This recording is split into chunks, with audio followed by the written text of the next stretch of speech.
Okay, perfect. I think we'll get started and I'll just keep letting people in if they enter the waiting room. So firstly, thank you everyone for coming. This is like the final part of our kind of online women's participation event that we've tried to run this weekend. We heard about kind of keelboat sailing yesterday, and then this is really an opportunity to go into the kind of team racing side a bit more. So arguably a bit more relevant to most people at uni.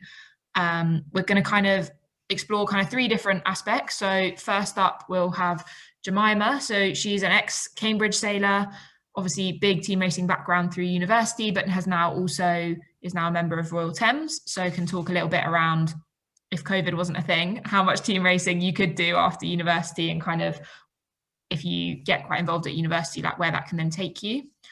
Then second up, we've got Jacqui from the RYA. She's just going to give us a few minutes on kind of the opportunities they have for females to get involved, and well, anyone really to get involved in team race officiating. So whether that's as a kind of race official or as an umpire, and the support they have through their Race Officials Academy. And then finally, we also have Carol Haines, an umpire, who hopefully will be able to hear us by the time it gets to her chat. Who can obviously has a massive background in obviously team racing as a competitor, but now as an umpire, so can give us a bit more of an insight in kind of her involvement over time and how things might have changed. And then finally, the kind of last 15 minutes or so is a really good opportunity for, if you've got any questions, to stick them in the chat at any point. We can then pick those up and have a bit of a kind of Q&A discussion around some of the issues that come up, and if you guys kind of have any thoughts on how team racing could maybe be made a bit more inclusive in the future.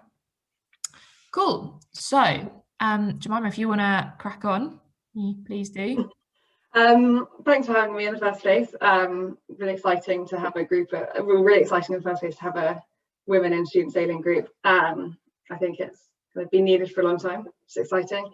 And so as Abby said, for those of you who haven't met, I'm Jemima. I did team racing at Cambridge and I graduated in 2019. And I've been asked to say a few things about my experiences whilst team racing at uni, and also the opportunities post uni to keep on sailing if COVID wasn't a thing. So I guess to start from the beginning, I started sailing from a very young age. I was super lucky and did the classic pathway through Oppies, 420s, a few years before 70, before heading off to university. When I started, I had little to no team racing experience other than the odd event here and there in Fevers or something. So turning up to trials was a bit of a confidence blow.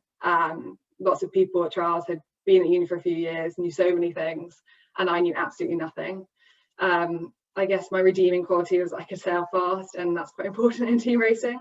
And luckily I didn't give up, and I made it into the second team that year, which I was really pleased with. I guess that first year of team racing was really exciting. I learned a lot. And I guess team racing, the longer you do it, you're learning all the time. The learning curve doesn't really stop. But yeah, I had a really great year that year, made great friends, learned a lot. We got some decent results. Frustratingly missed out on a booster medal that year, but we were super happy with that because we weren't necessarily expecting to place that highly anyway. Then coming into my second year, I kind of came in with a lot more confidence, kind of been in the scene for a year, knew a bit more of the lingo and everything, and ended up being in the first team that year. And again, had a good year and came second at Booster. I guess at this point, I won't lie, as lots of you, if you are sailing at uni now, probably have found, I found juggling sailing with my degree and trying to do other sports and socialising with other friends really, really difficult. We were training every weekend, coming back late, which doesn't really give you much time to do work or see your friends.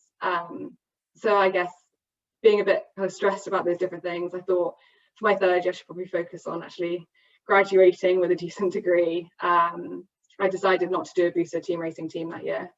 But I thought maybe that's an opportunity I can start doing other bits of sailing. So there was still opportunities to kind of sub into teams doing team racing and doing a bit of match racing and stuff like that. So I was actually introduced to match racing at the end of my first year when someone in one of the teams was looking for a main trimmer to do a match racing event in America. Obviously, I'd never done any match racing before, but it sounded quite cool, so I said yes. And for those of you who haven't done any match racing, I'd highly recommend it. It's really exciting, and it's basically one-on-one team racing, but you don't have to worry about any of the other boats. And saying yes to that one event meant that I was asked to do a few more, and then a few more, and I started to really enjoy it. So in my third year, I ended up doing, I think in December of that year, we did a match racing event in Trieste in Italy. I did some things at Queen Mary in London and some stuff in Weymouth. And through the mixture of doing that and university team racing, I was introduced to the Royal Thames Yacht Club. So the Royal Thames is a club in London, which the base is Queen Mary. And they basically have a younger members section of the club, which luckily is a bit cheaper membership than for older members. But they also have a team kind of section where they provide funding for a few team racing teams a year, as well as funding for international events and other things like Cows Week. So joining Thames kind of has meant that I've been able to carry on with lots of sailing post-uni. And then last September, this September 2019, I joined one of those teams. So a few Exeter graduates, myself and another guy from Cambridge, we joined up to be a Thames team. And basically through doing that, you kind of go back onto the uni circuit. So it's quite fun. You're still seeing all your friends, doing all the social events, but you're still getting to team race. I've also through that managed to do more match racing, but as a helm this time, because that's my real preference. But obviously, as with everything, COVID's thrown a bit of a spanner in the works. But as soon as that's over, I hope to continue with some more. I'm especially keen to get a female match racing team together, because there are so few females on the match racing circuit, and it would be great to have kind of organised trainings and stuff like that. I guess talking about that transition from uni to post uni, I definitely say that when you leave uni, it feels like any kind of structured sailing is not an option. But if you join a club, like you don't have to join a club, but if you do join a club like Thames, and there are also others out there that have similar younger members programs, that structure doesn't really have to stop. You can end up joining a team, doing the university circuit. It's actually fairly simple to do. And you basically carry on as you were doing, which is really fun, and it means there's not a sudden stop. You don't have to stop sailing when you finish uni. I guess I've rambled on a bit. That's a very brief overview of my journey, but one thing I'd pull out from all of that is that if an opportunity comes up and someone asks you to go sailing and you want to, say yes. Saying yes to one random thing can open up a whole heap of new opportunities. You know, me saying yes to that one match racing event at the end of my first year in America meant that suddenly, even though I still knew nothing about match racing, people thought I was a match racing main trimmer and would ask me for more events. And then I decided, okay, I know a bit more about match racing. I could start helming, doing a few bits here and there. So yeah, I just saying it's kind of like networking in sailing. You can kind of saying yes to one thing just opens up so many doors. So I think that's my greatest piece of advice, and that's what I try to do anyway. But yeah, happy to answer any questions about my experiences at uni and post uni. But yeah, thank you. Perfect. Thank you so much, Jemima. That was really good. If anyone's got any immediate questions that you want to ask, please feel free to stick them in the chat. I've got one that we can probably start with. So I know kind of the first thing you said was when you went to Cambridge as a fresher, obviously you had a really good sailing background. You'd been through Oppies, you knew how to make a boat go fast. You kind of still said that actually trials was still pretty terrifying for you. So one thing that came up yesterday in our focus group was, how do we make trials more kind of inclusive for people? Because obviously you're a really good sailor, and if it's still scary for you, if you've got people coming in that don't have that kind of youth racing background, how do we, obviously there's a balance between the teams need to be competitive, so the trials need to be competitive, but also how do we make them more kind of welcoming to get more freshers into the club? I don't know what your thoughts would be on that. Yeah, I think there has to be a recognition from the people who've been in the team the previous years that when they started, they likely had no team racing experience as well. And it's a very, like, team racing has lots of like lingos, you know, play one, play two, all these kind of things. It's kind of minimizing that lingo, like the foreign lingo, to everyone. I think that in itself would make it feel more inclusive. But also maybe before, I know, our trials, there was no introduction to team racing before we got on the water. It was kind of, rig the boats on the water, go. Maybe like, you know, the first morning of a trials weekend, you have an introduction to team racing, you know, a recap of the basic rules, you know, an example of the different plays you might do, how you do a start, how you do a downwind, how you do a gate, a mark trap, stuff like that, just to kind of ease people into it rather than just straight out on the water. Yeah, I think I'd say that. Great, thank you. Does anyone have anything else they want to stick in the chat, or we can move on to Jacqui and then we'll come back at the end for kind of more of a, I guess, kind of group discussion. Okay, we'll take that as no questions in the chat at the moment. We've got a few pre-submitted ones from the Instagram post that we put up earlier, so we'll bring those in a bit later. But yeah, thank you very much, Jemima. If we move on to Jacqui now, she's going to introduce a bit about her job at the RYA and kind of what they're looking to achieve. Hi, thank you. I look after the race officials development, and I've always been trying to get more women into the sport. Currently, we only have 10% of our race officials are women. And even over the last couple of years with the academy, we had 10% then. So it's very difficult to get more women involved in the sport. So in 2018, the Race Officials Academy started. The reason we started it was because we found that 65% of our race officials were over 65. So we were looking for a group of 20 gender equal 18 to 35-year-olds from across the country who had an interest in becoming a race official. We were looking to cover all 5 disciplines, so not just the judging and umpiring, but also race officer, mark layer and the measurer. Initially, we had 80 applicants who expressed an interest, which was far more than we'd expected, and we took 26 on the original journey. The first objective was to promote the cross-discipline learning so that 75% were able to contribute to the delivery of a major event within the first 2 years of the programme. And also our second objective would be to provide training, education and event opportunities to enable 75% to reach the regional level in at least one discipline within 2 years. So our intention is to train them so that they can understand how all the roles actually impact each other and how they can work together on the race course. So our vision is to have the most diverse race officials in the world and to increase the number of under 35s that officiate at world-class and international events. So the original cohort has made great progress. They've bonded as a team. We found that good communication channels between them has also been really good, and they've got great mentors that's helped them develop. So due to the success, we decided it was time to recruit again, which we have recently done. And that was at the end of 2020. And again, we've gone for gender equal and we took on another 24.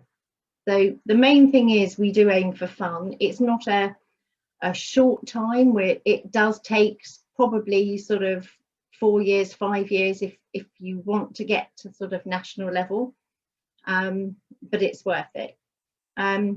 It's been quite interesting during the pandemic. It's been challenging to get the new group to bond. I'm confident that later on in the year, when we're able to get together face to face, that should help. They've chosen their mentors, who will play a large part in their journey, and also the virtual courses are being planned and are ready to go. So we're hoping to continue to build the academy with a new take every 2 years and involve the current members, starting to work with them as their mentors as the time goes on.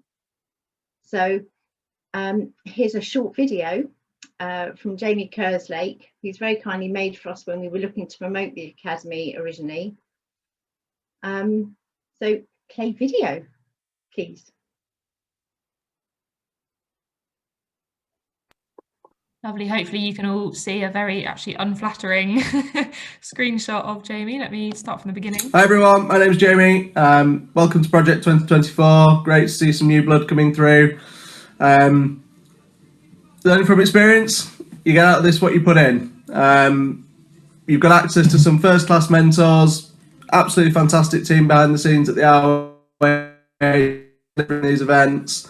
So get involved, get to know your mentors. Ultimately, you're going to get some awesome qualifications, some awesome experience, and opportunities that are absolutely fantastic. I've done some stuff in the last couple of years that I would never have got involved with, which is great. Rather than listen to me waffle on, I've chucked together a few slides, tips. So cue the video. Cheers, guys. Well, hopefully you guys heard that okay. My internet's just said it's bad, so hopefully that wasn't too bad for you.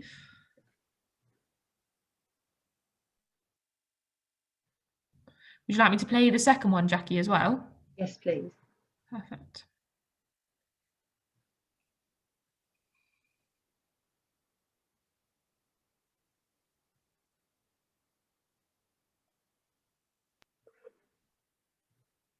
Not that one. Oh, sorry. Stand by 2 seconds.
Just really hopefully that gave a little bit of an insight to what the Academy's got to offer.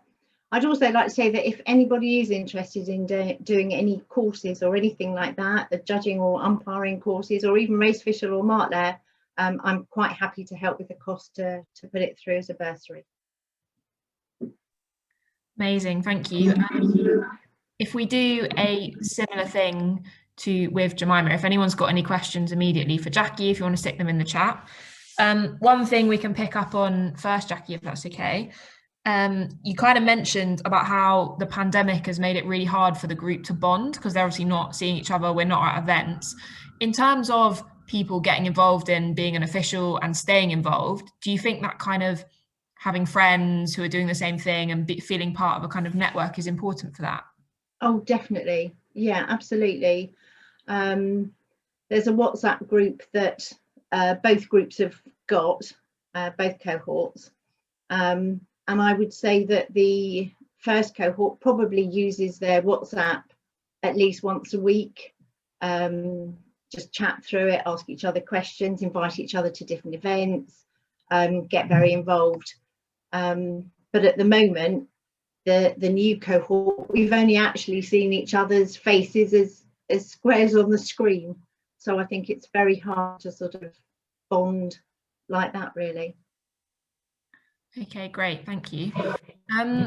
So up third was supposed to be Carol Haines, but unfortunately she sent me an email and she's having some trouble unmuting herself.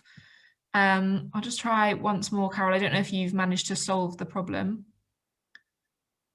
If not, she sent me a Word document of, oh, Carol, can we hear you? I think you're off mute. Oh no. Okay, well, if Carol's still not having any luck, I can read what she sent me. Yeah, you don't seem to be muted, Carol, but we still can't hear you. So maybe it's a microphone issue.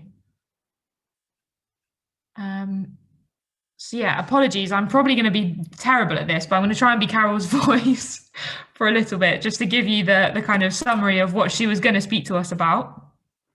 And Carol, if you do manage to unmute yourself, feel free to just shout at me at any point and I'll stop talking.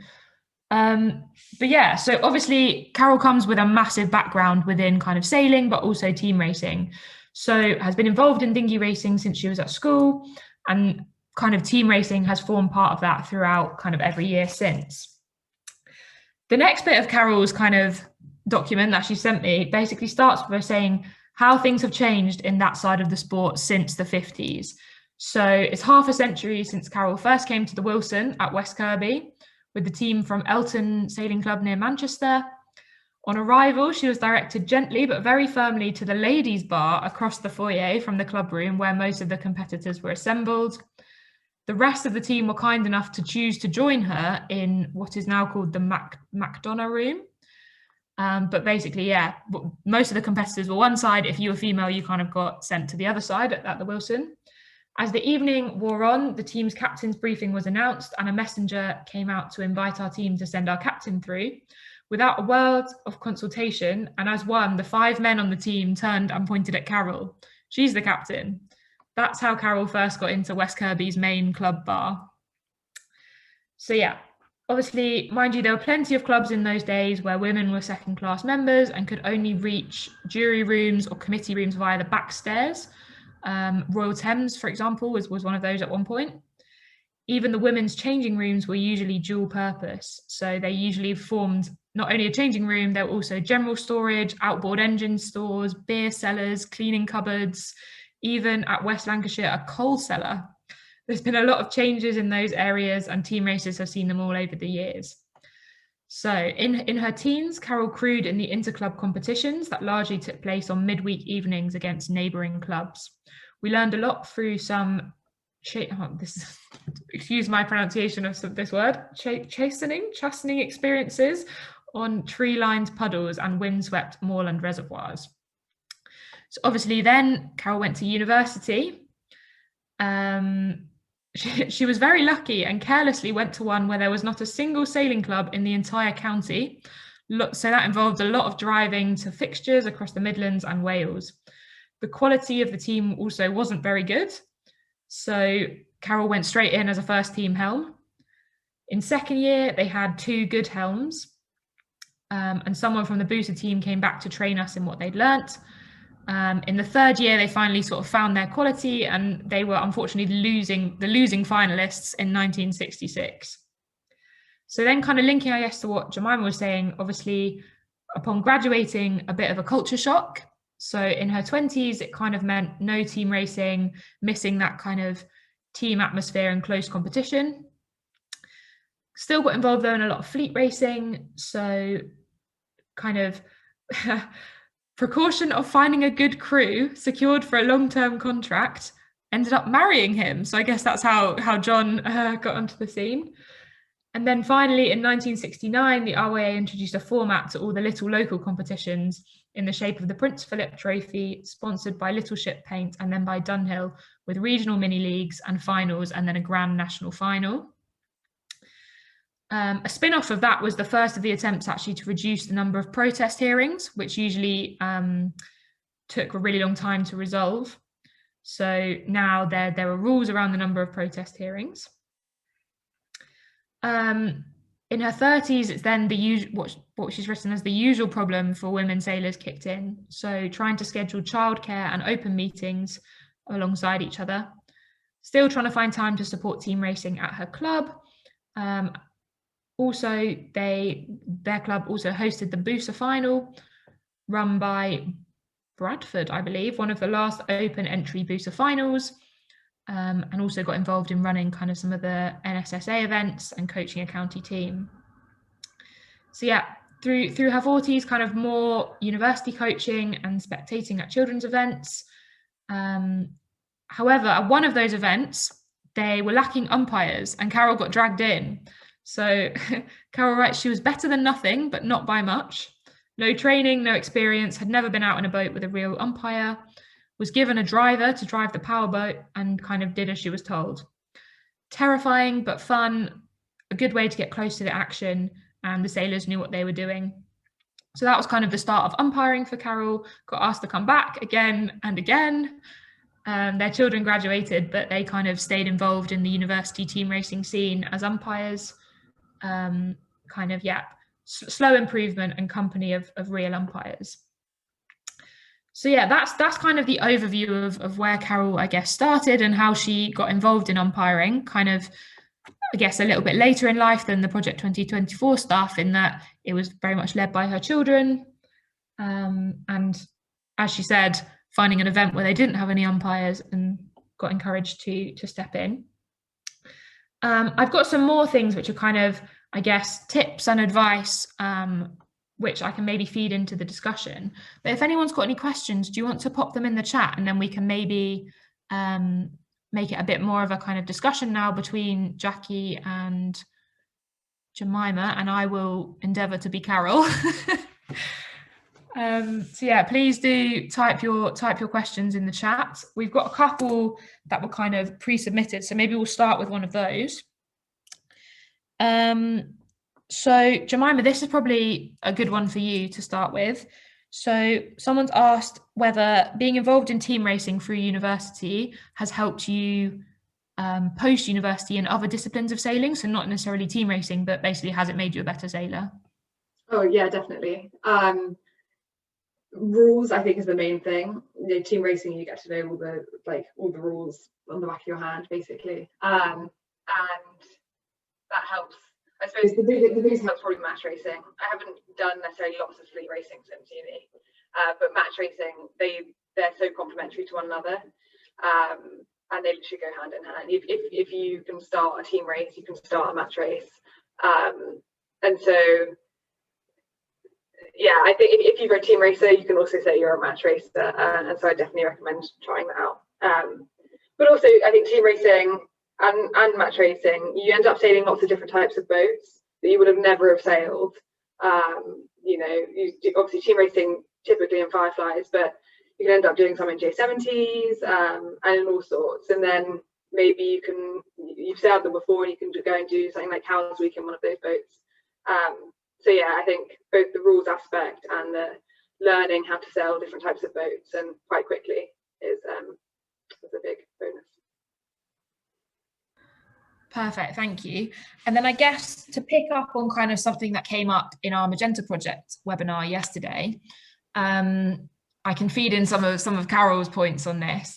So one of the things that came up yesterday was around confidence and how, I guess, sailing, or this applies to officiating as well, as a female getting involved, if people aren't particularly feeling confident to maybe put themselves forward as a helm or put themselves forward as an official, kind of how do we get around that, and what can we do to, I guess, improve? So some of the things that Carol's put in her document is kind of saying, so why was she encouraged to be an umpire?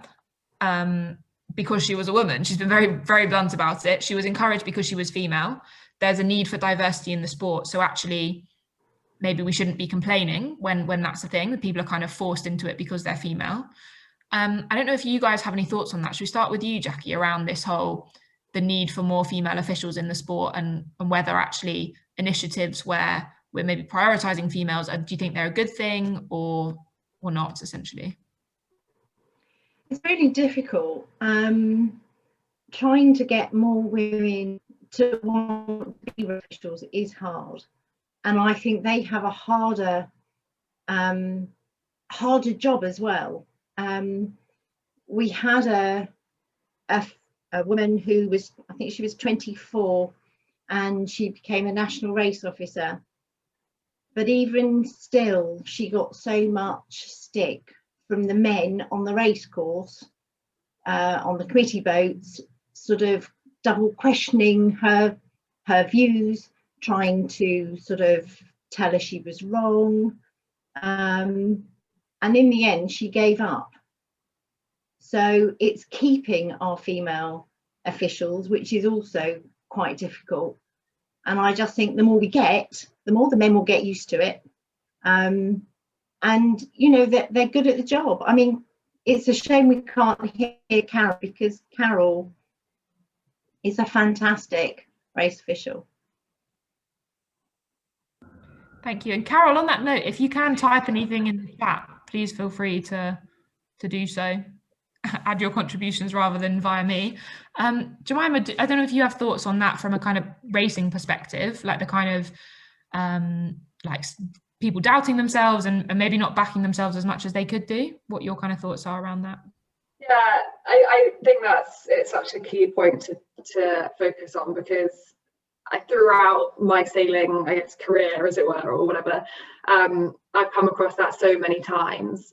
In that, when I was in Oppies in the Europeans team, there had to be 3 girls, and you'd get a boy coming 6th and saying, "Oh, I didn't get my place because a girl took it," and that's not the case at all. And I think it's similar to the new, and correct me if I'm wrong if it's changed, the booster rule of having 3 girls in each team. A guy would say, "Oh, I didn't make the top team because a girl took my place," and that's not the case. And no one should ever think that they stole someone's place off someone. They rightfully made it themselves. It should be 50-50. And I've just come across that so many times, and it frustrates me so much. So I think that's something you can't let not your confidence.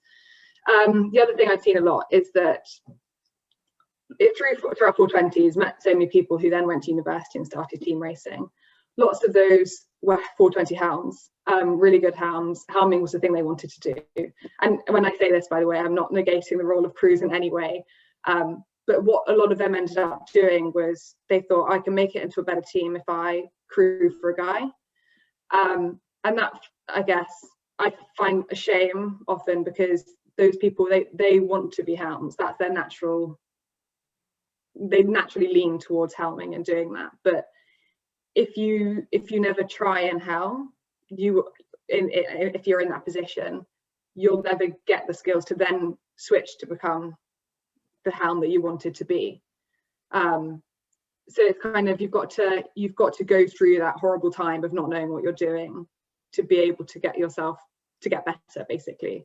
And I've seen so many times that's been the case at university. I remember turning up to my first boosting, I think, and Lucy will probably know this well, there's only a handful of female hounds racing, and pretty much all the girls I knew there had been hounds previously in 420s and stuff like that.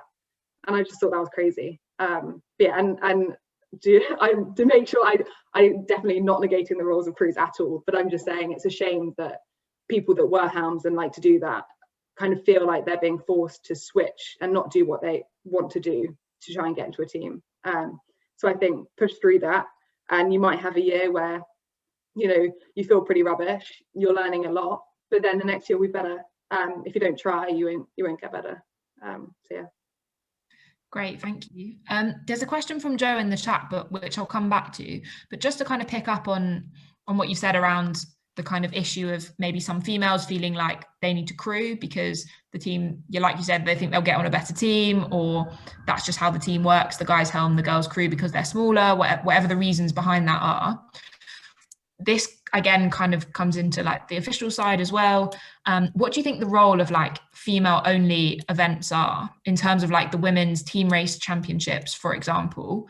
I guess the first part of the question for you, Jemima, is around, do you think they're useful in terms of encouraging girls to helm, and what's kind of I guess then the next step, how do you translate that back into your uni team? But then also, Jacqui, will come to you afterwards around kind of, obviously there aren't that many female officials. Do you think female only events should be a way for female officials to get some more experience, and do you think they'd feel maybe more confident umpiring in a female only environment? But yeah, if we start with you, Jemima, kind of on the sailor side. Yeah, so I did the women's team racing nationals, I think 3 times whilst I was at uni, and I think they're amazing, because it not only you get lots of people helming when they would normally helm, like I was saying, but it's also a much nicer atmosphere often when you get rid of boys. But, no, I think they're really important. And frustratingly, sometimes the guys will be like, oh, it's a lesser event because it's all girls, but I don't think that's the case. So yeah, I think they're really, really important. And yeah, I don't have much more to say, but I think they're good. Perfect. And then Jacqui, I guess from your perspective, kind of what you were saying around some really good like female candidates you've had at kind of national level, do you think there is a role for female only events in kind of increasing their confidence a bit? Yes, I think so. Although I do think that women like sailing with men as well. So it's a tricky one, really. I just think it's getting a supportive race committee. But I quite like the idea. There is a women's event coming up, isn't there? And I'm trying to get a women's judges, umpires, and race committee set up for it. So yeah, no, I think it's good. Yeah, cool. Because that formed quite a lot of our discussion actually in the focus group around obviously sailing is a mixed sport, and we don't want to make it not a mixed sport. Like, there's a massive benefit in that. And obviously from kind of Carol's contribution around how she went to the Wilson with a team of 5 men and her, but she was the captain and they all respected her as the captain. It really just does depend on, I guess, the group of people you're with, doesn't it, rather than, I guess, whether people are male or female. But let's go on to Joe's question now. So thank you, Joe, for sending this in. So in the chat, he said, Jacqui, how are the RYA supporting those future race officials from what we call non-traditional backgrounds? So not from maybe youth squads, not from very established team racing teams or universities? Same really. I mean, we run lots of courses. We advertise the courses. We try and advertise them through clubs so that hopefully we get the sailors and things through clubs that would like to be race officials. We advertise through Facebook. We do bursaries for women and also for guys under 18, I want to say. I need to check that. Now under 35, men under 35. Because we want to get as many people interested and to have a go at race officialing, but we want to do the balance so that you're able to sail. I think people always think you can only be a race official if you don't sail, which isn't actually true. We want to try and balance both so that you sail but also do a bit of race officialing as well.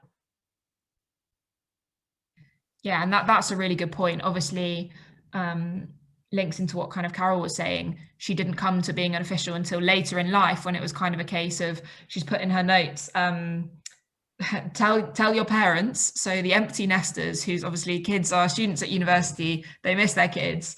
If they're coming along to watch team racing events, tell them to get in a boat and go out with an umpire. Umpires like the company, and that's obviously how she got into it. Actually just getting in a boat and realizing it's not as scary as you think it is. It's a way to stay close to the action and actually see the racing from a different light. And I know at a lot of the team racing events I've been part of that Carol has been umpiring at, she always makes a massive point of saying to anyone, if you're not racing, often as we all know, there's large periods of time at team racing events where you are sitting waiting for your next race. Actually tries to encourage some of the competitors to get in a boat and kind of shadow the umpires, mainly for their own kind of, it's a good way to improve, I guess, your tactics in terms of seeing what the umpire sees and thinking, actually, we probably shout at the umpires a lot, and maybe it is a bit harder to see when you're actually in the umpire boat. So Jacqui, I guess a question for you around that is just kind of those kind of more informal opportunities and shadowing and stuff. Like, does that form, I guess, part of the RYA's push towards encouraging people to do that, or the people coming through your officials pathway, is that something that you'd encourage with them to do? Yeah, no, I definitely encourage them to do it. I think that's brilliant. We want to look at maybe in clubs getting more of the current race officials to be more sort of mentors, to encourage people to go out with them, of course, even if you're just doing the scoring or putting the flags up or anything like that. Or just go out on the umpire boats just to see how it's run. Definitely encourage it. Great, thank you. And then there's a question actually sorry, Lucy, do you want your hand is up. So does that mean it's something that you want to add specific to this? Do go ahead. Oh, sorry, it was a question. Is that all right? So I was just wondering, how has it been in Thames, like post uni, and what was the kind of process of applying and getting in and being selected for teams, and how was that compared to uni? And yeah, actually that's right. But Yeah, it's a tricky one, because I got into Thames through knowing people. Well, I didn't get in through knowing people. I found out about it through knowing people. So yeah, in a way, there are lots of people that are members of Thames. If you are interested, find one of them, talk to me. I'm happy for anyone to message me. Basically, I think the process is that you need someone to recommend you. It's not, you can easily become a member. There's no specific requirements, just need to talk to someone and they will recommend you. I think it's similar to most sailing clubs. And then you will become a younger member. In terms of the funded team racing teams, what you can do is, again, speak to me, but because there's like Facebook groups and stuff like that, and then it's basically teams getting together and talking to one another and deciding to go forward as a team, and you get funding. So it's where there aren't specific trials for it. It's basically kind of getting together with people that are keen to do the same thing. There's not a huge amount of people that do it, but potentially, if more and more people join, they might start trials. But yeah, I think once you're kind of into the club, then you start chatting on WhatsApp, on Facebook groups, and you kind of gauge other people's interest if you want to sail with them. That's what happened to me. So some people from Exeter graduated at the same time. We just were chatting, and why not form a team?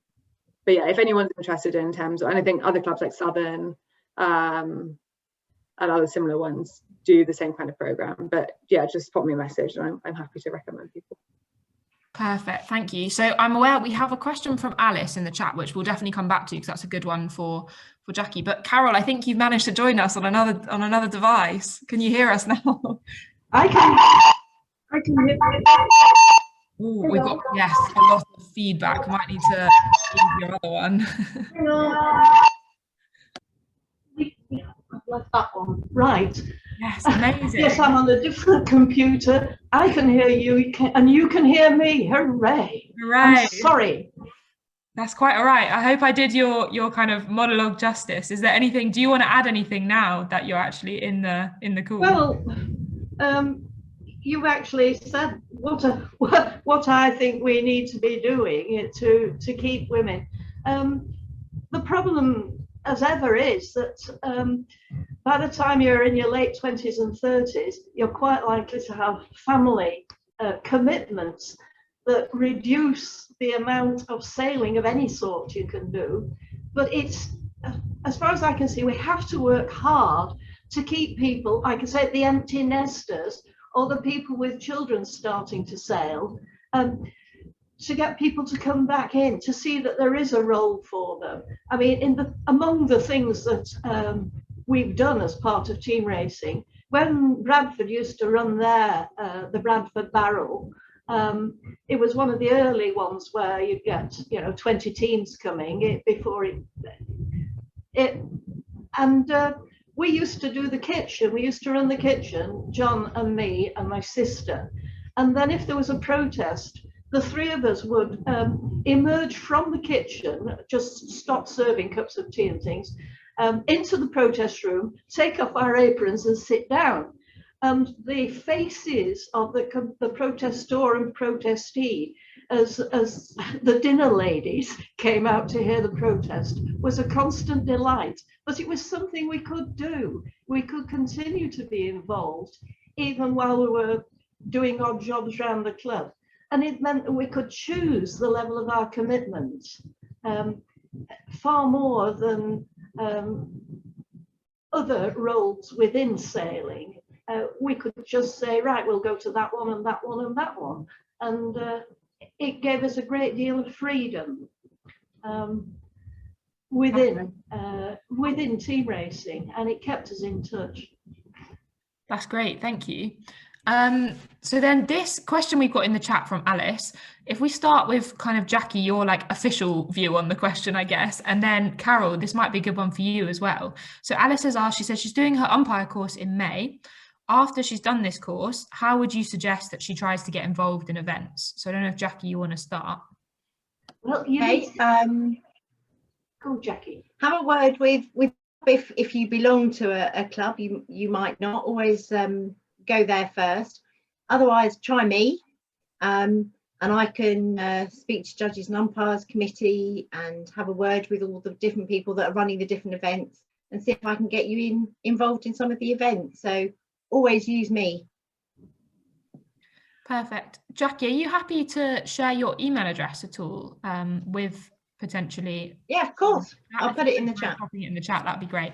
Carol, I don't know if you've kind of got any thoughts on that. So kind of once people have, I guess, had their first taste of being an official, how you go about kind of building momentum and getting involved in like more events. You've got to be a bit brass-faced. Look at the fixture list on the UTRA website and contact the people who are running an event that you could get to easily enough and say, I'm an umpire, I'm looking for more experience or more events, can I come? Yeah. And just volunteer yourself. Yeah, and speaking from an ex-student who used to have to try and find umpires for student events, students are always very keen for more umpires for events. So if there are kind of, you know, you live near a university that's running their own team racing event, I'm sure if you put your hand up and say very keen to help, they'd be more than happy to get you involved. Absolutely. I mean, some events really struggle, particularly where there's 2 or 3 events on the same weekend. For instance, there's always something on the same weekend as the Magnum. It's usually Birmingham is on that weekend. Just get in touch and say, I'm available. Do it early enough, because I think the shortest notice we've ever had was where someone rang us up on the Friday night and said, we forgot to get any umpires, can you come? So not all universities are wonderfully organised and will probably be grateful for offers of umpires. And even if it's just so that you're going out and getting more experience, if they're umpired up, they're very unlikely to refuse anyway. And once you get your name known and your email address out in the world, the invitations will come, particularly in the north. And Scotland are very often short of umpires, certainly in the north of England. And if you're in the Midlands, if you live in the Midlands, or indeed in the north, as most reasonable people do, then you will find opportunities are there. Great, thank you. Does anyone else have any other questions they want to pop in the chat at all? I think we've pretty much reached the end of my list that I had. Oh yeah, here we go. One from Patrick. So this is one mainly for Jemima. How easy is it to stay involved in match racing? So this is more match racing specific after uni, and what type of events did you start off with? Yeah, so I started off with the Women's Match Racing Nationals, which are held in Weymouth every year in Elliot's. Typically, I find it quite hard. There aren't many UK match racing events. I've been stalking the RWA match racing website in the last 3 weeks trying to find some. They were all kind of scheduled for March time, so they've been cancelled. But to be honest, I'm struggling this year because they've been cancelled and they haven't been rescheduled. I think the women's match racing nationals is in September or something, which I'll do. But I'm trying to find other ones. But I think, yeah, join the on Facebook, the RWA have a keelboat page or RWA match racing page. Just join that on Facebook, and they often advertise events on there.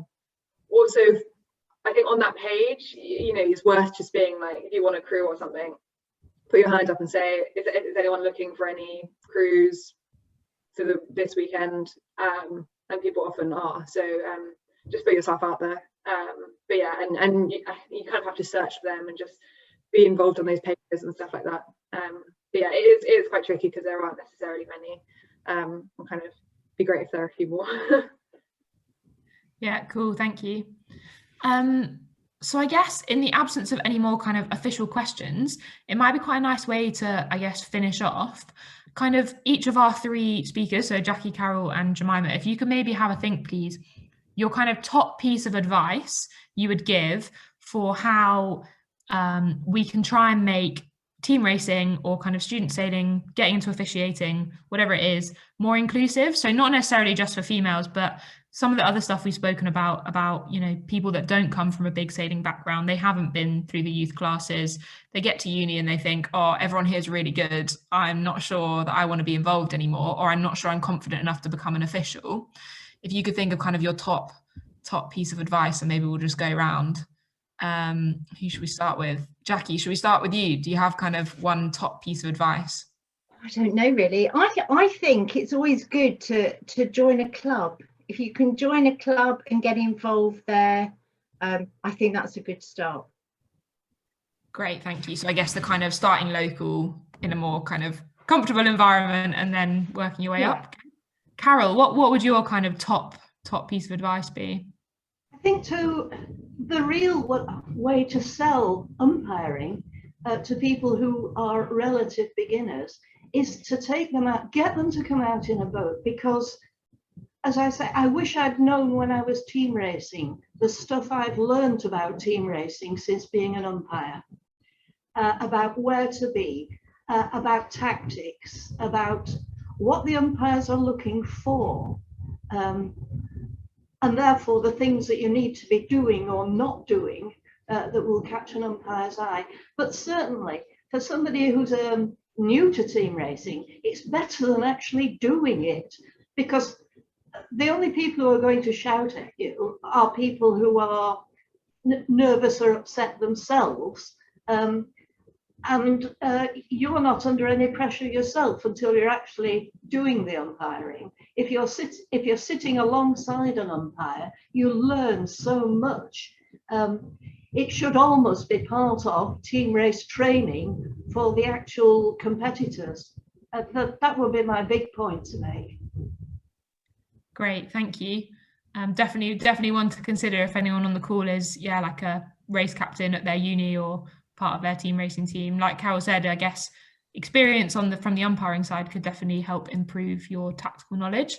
And then Jemima, if you would like to have the final word, I guess, what would your kind of tips be? I think it's tricky with lots of sailing. It's quite cliquey in a way, in that you have to be in a position to be in the know. So I think it's really important to try and actively go out and reach wider groups, because, you know, if I hadn't known someone that was a member of Royal Thames, I wouldn't have joined. And there are lots of people who won't know anyone that are members of Royal Thames that could be joining and signing up. So it's, I guess, on the one side, it's trying to actively reach out to people and advertise things. And then on the sailor side, it's try and talk to as many people as you can and try and join in these groups. You know, it's people are welcoming, and once you're in the groups, it's fine. It's just finding the right forum to get involved with that's a hard thing. But you just have to talk to people, and people will give you directions. But yeah, I think that's my main tip. Perfect. Thank you so much. So yeah, unless anyone's got anything final they want to add, just I guess from our side, just a big thank you to Jacqui, to Carol, and to Jemima for your time this afternoon. That's been really interesting, and it's good to hear kind of external perspectives that are kind of outside of the student, I guess, level on what we can actually do to encourage more people to get involved, whether that's competing or officiating. And it's great to hear a bit more about the support that the RYA have in place, and maybe it's something that people on the call can take back to their universities if there is anyone interested in that kind of program, I guess. But yeah, thanks very much for your time, and thanks also to everyone who's joined us. I know obviously it's a Sunday and we're all so done with Zoom because lockdown's dragged on so long, but thank you very much for giving up another 55 minutes of your life to the world of Zoom. We really appreciate it. And if you've got any follow-up questions, or you've got anything you want to ask any of the speakers kind of more specifically, feel free to message the Booster page and we can potentially help you get in touch. But yeah, thank you very much. I will end